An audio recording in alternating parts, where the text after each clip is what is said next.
The treaty is fundamental because it establishes that interdependence, which is such a fundamental corollary of our understanding of independence. It established the framework in which people who come here could have a relationship with us.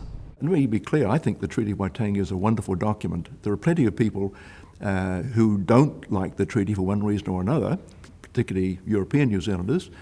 They feel there was something bad about the treaty. On the contrary, I think it was a tremendous document. I think the deal in Māori was quite clear, but the difficulty here is that the deal in English was quite different. But I'm dismayed at the extent to which it is now being reinterpreted to mean something which was never intended at the time. The treaty to me has never been about treaty rights.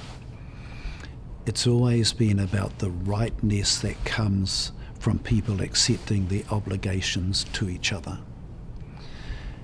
And that was a profound and, I think, visionary base upon which to build a country.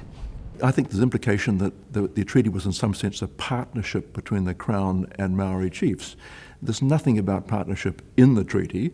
They were talking about Tino Rangatiratanga on the one hand, which the Queen was kind of supporting and agreeing to, and Kāwanatanga, which they were giving to the Queen, which on just about all readings now, I think, people agree was kind of agreeing to have a governor.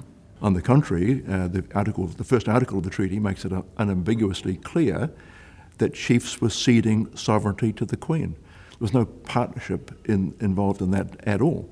And I think the modern reinterpretation of the treaty is quite wrong. The role of a sovereign is at a level that is far higher than the role of a governor. And so to use Kāwanatanga as a sort of translation equivalent for sovereignty doesn't work.